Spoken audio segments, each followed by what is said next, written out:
Fermeture de la deuxième face coffrante. Les cônes d'écartement et d'attache volante correspondent à l'épaisseur du mur. Ces cônes sont huilés. La longueur des cônes doit correspondre à l'épaisseur du mur. Les tiges qui passent à l'intérieur des réservations sont munies d'un cône. Ce cône évite la déformation des banches.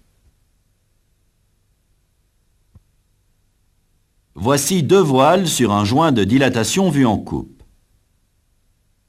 Lors du coulage du premier voile, le sens de pose des cônes doit permettre leur extraction.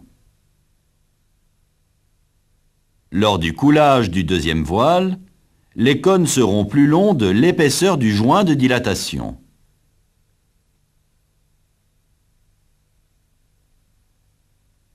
Dans ce cas, les cônes sont graissés.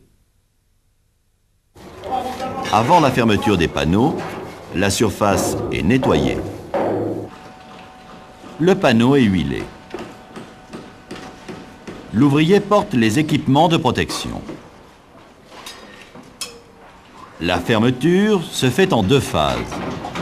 Dans la première phase, la face coffrante est approchée. Le pied du panneau touche la bout de voile et les talonnettes. Le panneau est réglé d'aplomb.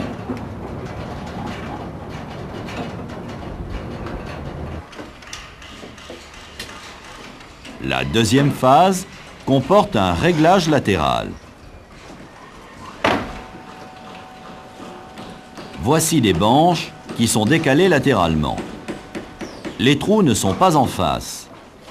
Les tiges de serrage ne passent pas. La deuxième face coffrante doit être décalée latéralement.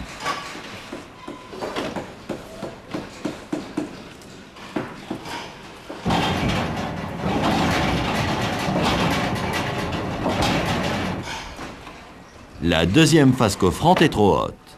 Les trous ne sont pas en face. La deuxième face coffrante est mise au même niveau.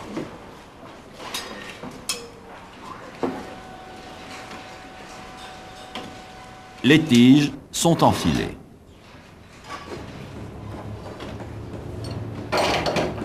L'ordre de serrage est effectué méthodiquement.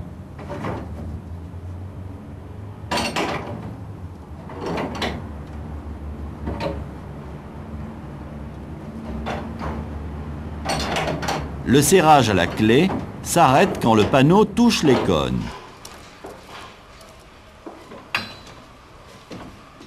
Un contrôle visuel permet de s'assurer que tous les cônes sont en contact avec les faces coffrantes.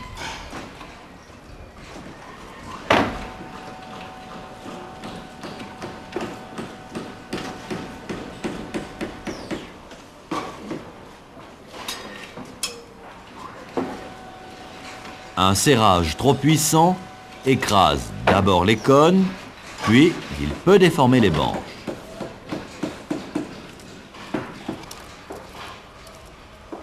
L'aplomb et l'alignement sont toujours réglés sur la première face coffrante. Chaque extrémité est plombée.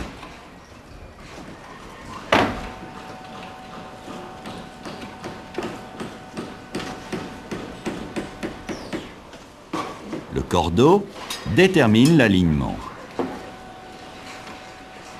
Tous les vérins intermédiaires touchent le sol.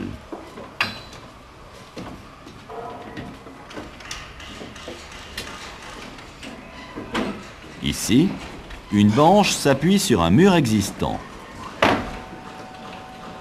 Il faut solidariser le mur avec le coffrage. La banche est bloquée en tête par deux serre-joints.